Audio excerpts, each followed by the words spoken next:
క్రీస్తునాథుని యందు ప్రియులగు సహోదరి సహోదరులారా, ఈనాడు మీ అందరికీ కూడా పెంతెకొస్తు పండుగ శుభాకాంక్షలు. ఆ పరిశుద్ధాత్మ సర్వేశ్వరుడు ఈనాడు ఈ వాక్కు సందేశం ద్వారా మిమ్మలను తాకునట్లుగా నిన్ను ప్రార్థిస్తూ ఉన్నాను. ఈనాడు ప్రతి క్రైస్తవుని యొక్క జీవితము పవిత్రాత్మతో నింపబడినటువంటి జీవితము. ఈ పరిశుద్ధాత్ముడు మనలను ఆరంభము నుంచి మన జీవన చివరి గడియ వరకు కూడా మనల్ని క్రీస్తుతో పాటు మమేకము చేయగలిగేటువంటి అత్యద్భుతమైనటువంటి గొప్ప శక్తి. ఈ పవిత్ర ఆత్మ శక్తిని గురించి, దానిని పొందుకున్నటువంటి ఆ మొదటి పెంతెకొస్తు సందర్భం గురించి మనం ఈనాడు తెలుసుకోబోతూ ఉన్నాం ప్రియులకు సహోదరులారా. మనందరికీ కూడా తెలుసు, సాధారణంగా పంటలు పండించేటువంటి విధానం. రైతు ఒక పంటను వేసినప్పుడు ఎంతో జాగ్రత్త చూస్తాడు. దానికి కావలసినటువంటి అన్ని వనరులను సమకూర్చి చక్కగా మొక్కలు ఎదగగలిగేలాగా అతడు శ్రద్ధ వహిస్తాడు. కానీ ఒక్కసారి పంట అనేది ఏపుగా పెరిగిన తర్వాత దానికి కంకులు వస్తాయి. ఆ కంకులకు గింజలు పడుతూ ఉన్నప్పుడు అతనికి తెలుసు, ఇక ఈ పంట కోతకు సమీపించబోతుంది అని. ఆ గింజలు పట్టేటువంటి ఆ సందర్భము అది మొదటి ఫలాలు పొందుకునేటువంటి సందర్భం. అప్పుడు ఆ పంటకు చివరిగా ఒక్కసారి నీళ్లు కట్టి ఇక వదిలేస్తాడు. ఇక మిగిలినటువంటి మొక్కలన్నిటికీ కూడా గింజలు పట్టడం మొదలవుతుంది. ఆ విధంగా పంట మొత్తం కూడా కాపుకొస్తుంది. కానీ గమనించండి, ఆ మొదట ఫలాలు చూసినటువంటి సందర్భం ఏదైతే ఉందో అది మొట్టమొదటి సూచన. అక్కడ పంట మొత్తము కూడా గింజ పట్టుకుంటుంది అని చెప్పగలిగేటువంటి సందర్భం. సాధారణంగా ఎవరైనా ఆ వచ్చినటువంటి మొదటి గింజలను మొదటి ఫలాలుగా దేవునికి సమర్పిస్తారు. మరి ప్రియులకు సహోదరులారా, మనం గమనిస్తే ఆ మొదటి ఫలాలు వచ్చినటువంటి సందర్భం నుంచి మనం ఆలోచన చేస్తే తరువాత మిగిలినటువంటి పంటంతా కూడా ఫలాలతో నింపబడుతుంది. అంటే మిగిలిన సంపూర్ణమైనటువంటి పంట పొలం యొక్క ఫలము మనకు దగ్గరలోనే పొందబోతున్నామని అర్థం. ఈనాడు ఈ మొదటి ఫలాలు చూడగలిగేటువంటి సందర్భం ఏదైతే ఉందో అదే మన ఆధ్యాత్మిక స్థితిలో జరగగలిగినప్పుడు అది పెంతెకొస్తు పండుగ అని మనం చెప్పవచ్చు. ఈనాడు ఈ పెంతెకొస్తు పండుగ గురించి మనం తెలుసుకునేటువంటి ముఖ్యమైనటువంటి 4 విషయాలలో మొట్టమొదటిది పెంతెకొస్తు గురించినటువంటి చారిత్రక అంశం. పెంతెకొస్తు అనగా 50వ దినము అని అర్థము. ఆనాడు యూదులు 50వ దినమును ఎంచేటువంటి విధానము భిన్నంగా ఉండేది. వారు పాస్కా భోజనము నుంచి లెక్కబెట్టి 50వ రోజున వారు ఒక పండుగను, ద ఫీస్ట్ ఆఫ్ వీక్స్ అనేటువంటి పండుగను కొనియాడేవారు. తరువాత ఇదే పండుగను మొదటి ఫలాల పండుగగా నిర్గమకాండము 34వ అధ్యాయము 22వ వచనంలో మనం చదువుతాం. ఈ పెంతెకొస్తు పండుగ జరుపుకునేటువంటి ఈ ఆచారాన్ని మనము యూదుల యొక్క సాంప్రదాయ విధానంలో ఉండేటువంటి ఆ 50వ రోజు లెక్కింపు విధానాన్ని మనం తీసుకుంటూ దానిని మనము ఈస్టర్ పండుగ నుంచి మొదలు పెడతాం. ఈస్టర్ పండుగ నుంచి 7 వారాలు పూర్తయిన పిదప 49 రోజులు పూర్తవుతుంది. ఆ తర్వాత వచ్చేటువంటి 50వ రోజునే పెంతెకొస్తు పండుగగా మనం ఎంచుతూ ఉన్నాం. మరి ఈ 50వ రోజును వారు మొదటి ఫలాల పండుగగా ఎలాగైతే జరుపుకొని ఉన్నారో ఆనాటి కాలంలో, ఈనాటి కాలంలో మనము కూడా ఇది మొదటి ఫలాల యొక్క పండుగగా మనం కొనియాడుతున్నాం. మరి ఏ విధంగా మొదటి ఫలాలు అని అంటే, మన ఆధ్యాత్మిక మొదటి ఫలాల యొక్క పండుగ. పవిత్రాత్మ యొక్క ఆ మొదటి ఫలాలు, వరాలను పొందుకున్నటువంటి పండుగ. అంటే ఈ పవిత్రాత్మ యొక్క మొదటి ఫలాలతో ఆరంభమైనటువంటి మన ఈ ఆధ్యాత్మిక క్రైస్తవ జీవితం ఏదైతే ఉందో, ఇక రానున్నటువంటి సంపూర్ణ ఫలాలను పొందుకునేటువంటి దిశగా మనం నడిపించబడుతున్నాం. ఆ సంపూర్ణమైనటువంటి పరిశుద్ధాత్మ యొక్క ఫలాలన్నీ కూడా మనం సమృద్ధిగా పొందుకోగలగాల. మన క్రైస్తవ జీవితం అలాగే ఆవిర్భావం అవుతూ ఉన్నదండి. ప్రతి క్రైస్తవుని జీవితము కూడా ఈ పరిశుద్ధాత్మ శక్తి యొక్క మొదటి ఫలాలతో ఆరంభమై, అతడు ఎలాగైతే తన వయస్సులో పరిపక్వత చెందుతాడో, అదే విధంగా ఆధ్యాత్మిక ఫలాలలోనూ పరిపక్వత చెందాలి. ఆ పరిశుద్ధాత్మ యొక్క వరములతోనూ నువ్వు అభివృద్ధి చెందబడాల. ఆ విధంగానే ప్రతి క్రైస్తవుని జీవితము అనుదినము, ప్రతి సంవత్సరము కూడా ఈ పరిపక్వత దిశగా వెళ్తూ ఉన్నాడు. అందుకనే ఒక సంపూర్ణమైనటువంటి పవిత్రాత్మ ఫలములు, వరములతో నింపబడగలిగేటువంటి స్థితిగా, దిశగా మనం వెళ్తూ ఉన్నాం. కావున మనము ఈ యొక్క క్రైస్తవ జీవితంలో మనల్ని ఆత్మ పరిశీలన చేసుకోవాలి. జ్ఞాన స్నానమందు నేను పొందుకున్నటువంటి ఆ మొదటి పవిత్రాత్మ యొక్క స్వీకరణలో ఆరంభమైనటువంటి నా ఫలాలు, నా ఆధ్యాత్మిక ఫలాలు, నా పవిత్రాత్మ యొక్క వరాలు నా జీవితంలో నేను అభివృద్ధి పరుచుకుంటున్నానా లేదా అని అనుదినం కూడా మనము పరిశీలన చేసుకోవాల్సినటువంటి అవసరత ఎంతో ఉంది. ఆ ఎదుగుదల మనలో ఉండగలిగినప్పుడే మనలో ఆధ్యాత్మికత కూడా ఎదుగుదలను సూచిస్తుంది. కాబట్టి ఆధ్యాత్మిక ఎదుగుదల అనేది ఈ పవిత్రాత్మ ఫలములలో, వరములలో ఎదుగుదలను కోరుకుంటుంది అని మనం ఈనాడు తెలుసుకోవాలి ప్రియులకు సహోదరులారా. ఈనాడు ఈ యొక్క పెంతెకొస్తు పండుగ సందర్భంగా మనం తెలుసుకునేటువంటి రెండవ ముఖ్యమైన విషయం ఏంటో తెలుసా? ఈనాడు మన తల్లి తిరుసభ యొక్క పుట్టినరోజు కూడా. ఆనాడు ఆ పైనున్నటువంటి గదిలో పవిత్రాత్మ యొక్క వరములతో శిష్యులను స్థిరపరిచి, వారి బోధన ద్వారా ఒకేసారి 3,000 మంది మారు మనసు పొంది క్రీస్తు యొక్క అనుచరులుగా మారారు. ఇదే ఆది క్రైస్తవ సంఘం యొక్క ఆవిర్భావం. ఇది శ్రీసభ యొక్క మొదటి మూలాలు, పునాదులు ఇక్కడనే పడ్డాయి. అందుకే అది మొదటి క్రైస్తవ సంఘము ఆరంభించబడినటువంటి రోజు ఈ పెంతెకొస్తు పండుగ. అందుకే శ్రీసభ యొక్క పుట్టినరోజు పండుగ అంటాం. ఈ పెంతెకొస్తు నాడు శ్రీసభ స్థాపించబడింది, ఉనికిలోనికి తీసుకురాబడింది అని మనం తెలుసుకోవాలి. ఈ మొదటి తిరుసభ తన యొక్క మొదటి శ్వాసను ఇక్కడనే ఈ పవిత్రాత్మ శక్తి ద్వారానే పొందుకుంది. ఆ యొక్క మొదటి క్రైస్తవ సంఘ విధానం చూడండి. ఆ పరిశుద్ధాత్మ శక్తిలో క్రీస్తు యొక్క ప్రత్యక్షత ఉంది. ఆ పవిత్రాత్మ తన యొక్క కృపను, శక్తిని అపోస్తులకు ఇచ్చి వారిని బలవంతులను చేసింది. ఆ అపోస్తుల యొక్క బోధన అనేక మంది సామాన్య ప్రజల యొక్క జీవితాలను మార్చింది. అంటే ఇక్కడ క్రీస్తు ఉన్నాడు. ఆ యొక్క అపోస్తుల యొక్క స్థానమందు యాజకులు ఉంటూ ఉన్నారు, సామాన్య ప్రజలు ఉంటున్నారు. ఆ విధంగా మొదటి శ్రీసభ ఆవిర్భవించింది. ఈ శ్రీసభ యొక్క మొదలు ఒక వైల్డ్ ఫైర్‌గా ఆరంభమైంది. అంటే అడవికి అంటినటువంటి ఒక కార్చిచ్చులాగా మొదలయ్యింది. ఒక అడవికి కార్చిచ్చు అంటుకుంటే అది ఎంతో బలంగా పాకుతుంది. దాన్ని ఆపలేం. ఆ మొదటి శ్రీసభ కూడా అలాగే ఉండింది. ఎంతో బలంగా, ఎవ్వరు ఆపలేనిదిగా, ఎవ్వరు అడ్డుకోలేనిదిగా, ఎవ్వరు దానిని ఆర్పలేనిదిగా అంత వేగంగా వృద్ధి చెందింది, వ్యాపింప చేయబడింది. అందుకే ఆ మొదటి పెంతెకొస్తు నాడు పొందుకున్నటువంటి ఆ పవిత్ర ఆత్మ శక్తి యొక్క ఫలాలు ఈనాడు మనందరి జీవితాల్లో కూడా తారసపడుతున్నాయని మనం మర్చిపోకూడదు.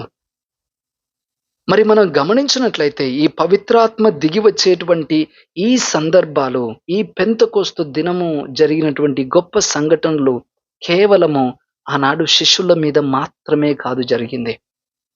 ఆనాడు శిష్యుల మీద జరిగినటువంటి ఆ పెంతెకొస్తు సందర్భం ఏదైతే ఉందో, ఆనాడు పవిత్రాత్మను వారు ఎంతో గొప్పగా పొందుకున్నారు. అనేక మంది ప్రజలను వారు మార్చగలిగారు. దానిని గ్రేటర్ పెంతెకోస్త్ అంటారు. అంటే పెద్ద పెంతెకొస్తు అని అర్థము. కానీ ఈ విధంగా పరిశుద్ధాత్మ దిగి రాగలిగేటువంటి సందర్భాలు ఈ ఒక్క సందర్భం మాత్రమే కాదు. ఇలాంటివి ఎన్నో జరిగాయి. ఆనాడు సమరయుల యొక్క ప్రజల మీద కూడా పవిత్రాత్మ దిగి వచ్చింది. కొర్నేలి ఇంటి దగ్గర ఉండేటువంటి ప్రజల మీద కూడా పరిశుద్ధాత్మ దిగి రాగలిగింది అని అపోస్తలులే తెలియజేస్తూ ఉన్నారు. వీటిని స్మాలర్ పెంతెకోస్త్ అంటారు. అంటే ఆనాడు ఆ యొక్క పవిత్రాత్మ శిష్యుల మీద దిగి వచ్చినటువంటి ఆ సందర్భాన్ని బట్టి స్త్రీ సభ ఆవిర్భవించింది. కానీ అదే విధంగా ఈ శిశువులు స్వార్థ వ్యాప్తి కోసమని ప్రతి చోట స్వార్థను బోధించి అక్కడ శిశువులను క్రైస్తవులుగా మార్చి క్రీస్తు అనుచరులుగా ఏర్పాటు చేసి ఒక సంఘాన్ని స్థాపింపజేసేటువంటి సందర్భములో ఆత్మ దిగి రావడము మనం చూస్తా ఉన్నాం. అందుకే ప్రతి సందర్భము అంటే సంఘ స్థాపన జరిగినటువంటి ప్రతి సందర్భాలలోనూ పవిత్రాత్మ దిగి వచ్చింది. ఇంకా విపులంగా చెప్పాలి అంటే ప్రతి సంఘము యొక్క మొదలు ఈ పవిత్రాత్మ శక్తితోనే ఆరంభమైంది. అందుకే పరిశుద్ధాత్మని యొక్క శక్తి లేకుండా ఏ సంఘము కూడా స్థాపింపబడదు. స్థాపింపబడలేదు కూడా. అందుకే ఈ పవిత్రాత్మ శక్తి లేనిదే ఏ సంఘము కూడా కొనసాగింపబడదు. ఈ పవిత్రాత్మ శక్తి ఉన్నంత వరకే ప్రతి సంఘము బ్రతుకుతుంది. ఈ పవిత్రాత్మ శక్తి సంఘములో తగ్గుతుందా, ఆ సంఘము వెనుకబడడం మొదలవుతుంది. ఆ సంఘం విరిగిపోవడం మొదలవుతుంది. లేదా ఆ సంఘము మూయబడడమో లేదా అంతమవ్వడమో జరుగుతుంది. అందుకే పవిత్రాత్మ శక్తి తప్పనిసరి. ఆనాడు అదే పరిశుద్ధాత్మ శక్తితోనే కదండి క్రీస్తు ప్రభువు మరియ తల్లి గర్భమందు జనించగలిగాడు. అదే పరిశుద్ధాత్మ శక్తియే ఈనాడు ప్రతి ఒక్క వ్యక్తిని కూడా క్రీస్తులో నూతన సృష్టిగా మార్చబడి క్రైస్తవుడిగా ఎంచబడగలుగుతున్నాడంటే ఇది కేవలము పరిశుద్ధాత్మ శక్తి వలన మాత్రమే. అందుకనే ఈ స్త్రీ సభ జన్మించినటువంటి ఈ వేళ మనము కూడా క్రైస్తవులుగా ఆధ్యాత్మికంగా జన్మించినటువంటి పుట్టినరోజులివి. అంటే ఇది స్త్రీ సభ పుట్టినరోజు, అదే విధంగా మన అందరి ఆధ్యాత్మిక పుట్టినరోజు కూడా. కాబట్టి మీ అందరికీ కూడా ఈ ఆధ్యాత్మిక జన్మదినము యొక్క శుభాకాంక్షలు, దేవుని ఆశీర్వాదాలు మీకు తెలియజేస్తూ ఉన్నాను ప్రియులకు సహోదరులారా. ఇక మూడవ విషయం ఏంటి అంటే పరిశుద్ధాత్ముని యొక్క శక్తి ఎవరి మీదకైతే వస్తుందో వారు పూర్తిగా మారినటువంటి మనుషులుగా అవుతారు. పరిశుద్ధాత్ముని యొక్క శక్తి చాలా అతీతమైనదండి. ఆ శక్తి దేనినైనా పూర్తిగా మార్చివేయగలదు. అందుకే ఆనాడు ఆ శిష్యులను చూడండి ఎంత గొప్పగా మార్చిందో. వారి వ్యక్తిత్వం, వారి జీవన విధానం, వారి సమస్తాన్ని కూడా పవిత్రాత్మ శక్తి ఆనాడు వారి మీదకు దిగి రావడం ద్వారా మార్చింది ప్రియులకు సహోదరులారా. అప్పటి వరకు భయకంపితులై పిరికివారుగా జీవించారు ఆ శిష్యులు. కానీ ఇప్పుడు ఆ పవిత్రాత్మను పొందుకున్న తర్వాత భయానికి అతీతంగా బ్రతుకుతున్నారు. ఎంతో ధైర్యవంతులుగా వారిని ఈ శక్తి మార్చివేసింది. ఆనాడు అధికారుల ముందు నోరు తెరవడానికే భయపడినటువంటి ఇదే శిష్యులు వారి ముందే అనర్గళంగా సువార్తను వారికే బోధించినటువంటి వ్యక్తులుగా పవిత్రాత్మ వారిని నిలబెట్టిందండి. అందుకే పరిశుద్ధాత్ముని యొక్క శక్తి అన్నింటినీ మార్చివేస్తుంది, అందరినీ మార్చివేస్తుంది. అందుకే ఈ శక్తి మనకు కావాలా. ఎందుకంటే ఎంతటి అసాధ్యాన్నైనా కూడా సుసాధ్యము చేయగలగదు ఈ దైవ శక్తి. ఆనాడు చూడండి దేవుడు ఒక సామాన్య మానవుడిగా జన్మించడం ఒక అసాధ్యమైనటువంటి కార్యం. కానీ అందరినీ ఆశ్చర్యపరిచేలాగా ఆ దేవదేవుడు ఒక సాధారణ మానవుడిలాగా జన్మించగలిగేలాగా అది సాధ్యమగు కార్యముగా మార్చినది ఈ పరిశుద్ధాత్మ సర్వేశ్వరుడే కదా. దేనికి కొరగానటువంటి ఆ శిష్యులు, అవివేకులు, చదువు సంధ్య లేనటువంటి ఆ శిష్యులను పవిత్రాత్మ ఎంచి మార్చివేసింది. క్రీస్తుకు నిజమైన సాక్షులుగా నిలిపి తమ చావుకు సైతము ఎదురు వెళ్ళగలిగేటువంటి ఆ గుండె ధైర్యాన్ని ఇచ్చినది ఈ పవిత్రాత్మ సర్వేశ్వరుడే కదా. ప్రతిరోజు దివ్యబలి పూజలో మనము సమర్పించేటువంటి సాధారణ అప్పద్రాక్ష రసములు నిజముగా వాస్తవముగా క్రీస్తు శరీర రక్తములుగా మార్చేలాగా చేసేటువంటి శక్తి ఈ పవిత్రాత్మ శక్తియే కదా. ఆఖరికి మనము పొందుకునేటువంటి దివ్య సంస్కారాల్లో కూడా మనకు సంపూర్ణమైనటువంటి వరాలు ఇచ్చేది ఎవరో తెలుసా? ఈ పవిత్ర ఆత్మశక్తియే. ఈనాడు ప్రియులకు సహోదరులారా, మన జీవితాల్లో చూడండి, ఒక వ్యక్తి మారు మనసు పొందాలన్నా, మార్పు చెందాలన్నా, దేవుని వాక్యము బోధించగలగాలన్నా, బోధించినటువంటి వాక్యము అర్థమవ్వాలి అన్నా, సమస్తమైనటువంటి వాటిలో కూడా పవిత్రాత్మ శక్తి మనకు కావాల్సిందే. కావున ప్రతి క్రైస్తవుడికి కూడా అడుగడుగున పవిత్రాత్మ శక్తి తోడుండాల్సిందే. ఈ శక్తితోనే మనం ముందుకు నడుస్తాం. ఈ శక్తితోనే మనం మమేకమవుతాం. ఈ శక్తిలోనే మన జీవితం అనేది ఒక సంపూర్ణతకు, పరిపూర్ణతకు చేరుకుంటుంది. మన జీవన దిశను, దశను మార్చగలిగేటువంటి శక్తి ఈ పవిత్రాత్మ శక్తి. దీనిని మనమందరము కూడా పొందుకోగలగాల. ఈ ఆత్మ చెప్పినటువంటి బాటలో నడవడము కూడా నేర్చుకోగలగాల. ఇక చివరిగా ఈ పెంతెకొస్తు పండుగ సందర్భమున మనం తెలుసుకునేటువంటి 4వ విషయం ఏంటి అంటే, ఈ పరిశుద్ధాత్మ సర్వేశ్వరుడే సువార్తను వ్యాపింపచేస్తూ సరికొత్త శ్రీ సభకు చరిత్రను ఆరంభింపజేశాడు. ఆనాడు శిష్యులు పైనున్నటువంటి గదిలో ఉన్నప్పుడు ఒక బలమైనటువంటి గాలి వేగంగా వీస్తూ ఉన్నది. అగ్ని జ్వాలలు నాలుకల వంటి రూపాన ఆ శిష్యుల మీదకు దిగి వచ్చాయి. వారు ఉన్నటువంటి రూమ్ యొక్క తలుపులు బంధించబడి ఉన్నాయి. ఆ బంధింపబడినటువంటి ఆ గది అంతా కూడా బలమైన పవిత్రాత్మ శక్తితో నింపబడింది. నాలుక వంటి రూపాన ఉన్నటువంటి ఆ అగ్ని వారికి బోధనా శక్తినిచ్చింది. వారు ఆ గదిలో తలుపులు వేసుకొని బంధింపబడిన వ్యక్తులుగా ఉన్నప్పటికీ కూడా ఈ పవిత్రాత్మ శక్తి ద్వారా వారి జీవితము ఇక నుండి బంధింపబడలేనిది. వారి వాక్కు ఇక తిరుగులేనిదిగా ఒక దీవెనను, ఆశీర్వాదాన్ని వారు పొందుకుంటున్నారు. ఇక్కడ గమనించండి, వారు పవిత్రాత్మను పొందుకున్నప్పుడు చాలా చక్కటి విషయాలు అక్కడ జరుగుతున్నాయి. అక్కడ ఉండేటువంటి శిష్యులు చాలా భిన్నమైనటువంటి మనస్తత్వం కలిగినటువంటి వ్యక్తులు. అయినప్పటికీ కూడా వారందరి బోధన ఒక్కటై ఉంటూ ఉన్నది. మరి వారందరి బోధన ఒక్కటై ఉన్నప్పటికీ కూడా ఆ ఒక్కటైన బోధనను భిన్నమైనటువంటి భాషల్లో అక్కడున్నటువంటి ప్రజలందరూ అర్థం చేసుకొని ఉన్నారు. దీనినే భిన్నత్వములోను ఏకత్వం అని అంటారు. ఆ పవిత్ర ఆత్మ ఒక ఐకమత్యాన్ని సృష్టింపజేస్తుంది. భిన్నమైనటువంటి వ్యక్తుల నోట కూడా ఒకే బోధన, బోధింపబడినటువంటి ఒకే బోధన భిన్నమైనటువంటి భాషల్లో కూడా ఒకే విధమైనటువంటి అర్థము, గ్రహింపు కలిగేలాగా ఆ వరాన్ని పవిత్రాత్మ ఇస్తూ ఉన్నాడు.